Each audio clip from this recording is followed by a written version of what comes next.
And so, on the lower level, work began. The lower level consisted of British and American experts on transportation, strategy, supply, and the various service arms. They did the spade work, arranged and correlated all the data needed by the chiefs of staff when the conference moved up to higher levels. Shortly before the next level was reached, Prime Minister Churchill left Canada to spend 3 days at Hyde Park in consultation with the President. Then, with Mrs. Churchill and his daughter, Subaltern Mary Churchill, he returned to Quebec. On his arrival at the railway station at Wolfe's Cove, he was met by the Prime Minister of Canada, Mr. Mackenzie King.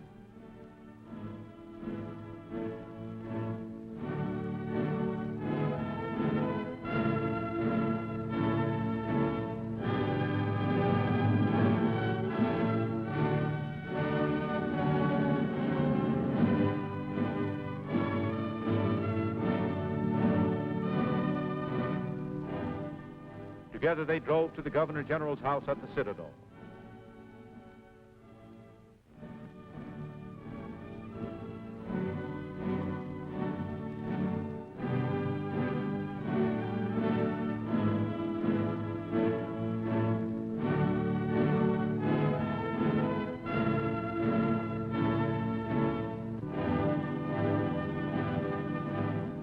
Here in the summer residence of the Earl of Athlone and the Princess Alice, the representatives of King George VI in Canada, rooms had already been set apart for the President.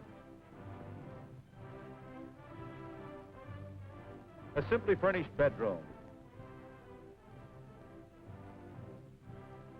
a comfortable and practical study.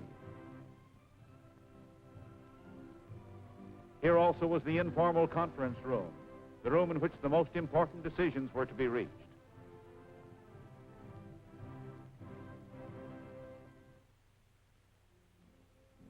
And now the conference moved up to the higher level, the combined chiefs of staff, the highest ranking officers in both nations.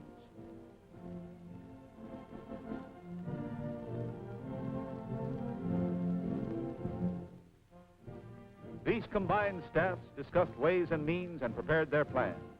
Plans to be submitted when the conference reached its highest level, when President Roosevelt arrived.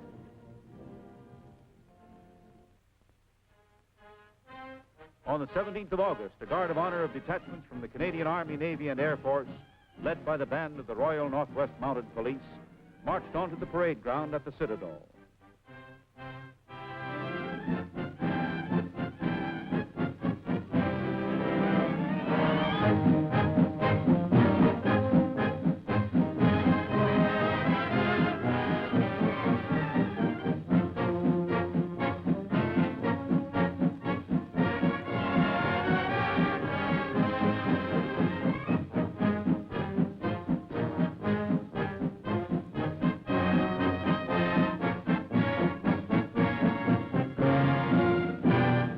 The President, accompanied by his personal staff, had arrived in Quebec and was on his way to the Citadel with Mr. Mackenzie King and Mr. Winston Churchill.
The day after his arrival, the President, together with Mr. Mackenzie King, the Earl of Athlone, Princess Alice, and Mr. Churchill, appeared for the newsreel cameramen on the terrace outside the Governor General's residence.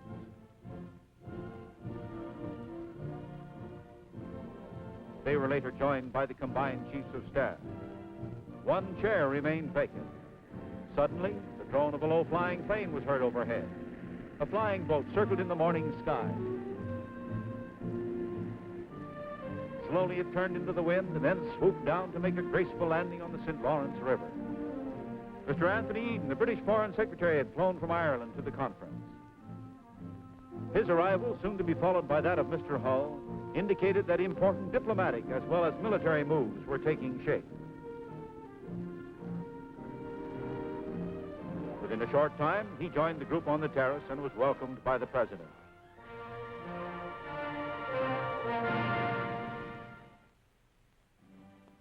As the conference entered its final stages, the United Nations waged the new kind of war which Hitler had taught them, the war of nerves.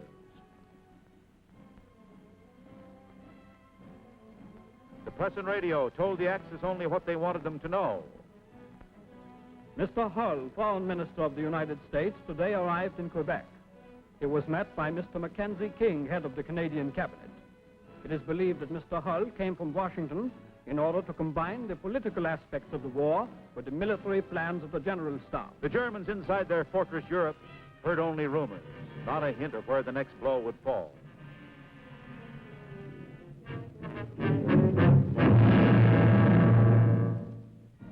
The war of nerves. Today, Mr. Churchill drove through the streets of Quebec on his way to visit the City Hall. The English Prime Minister, smiling and confident. The Italian people, their country now an outer bastion of Hitler's fortress, heard not a hint of the armistice already in the making.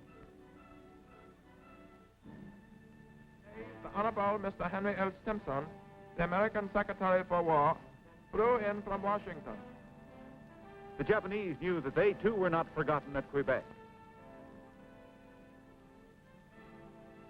Mr. T.V. Sung, the Chinese Minister of Foreign Affairs, has arrived to join the... Already a new blow was being planned against them. The American Secretary of the Navy, Mr. Knox, arrived by airplane today from Washington. The Secretary appeared confident. The war of nerves. Did Hitler, Tojo, and the wretched Mussolini remember those days when they had met? Remember how their meetings had chilled the hearts of all free men. On August 24th, the last day of the conference, the President and Mr. Churchill granted an interview to the press.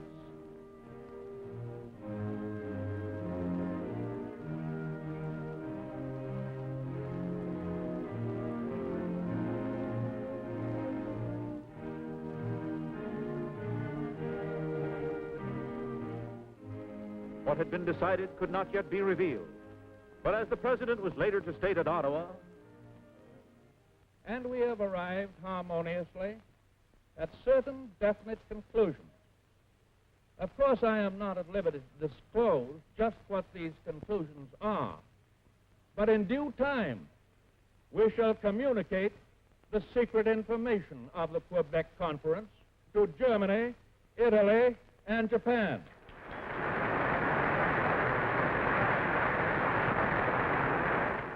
We shall communicate this information to our enemies in the only language that twisted minds seem capable of understanding.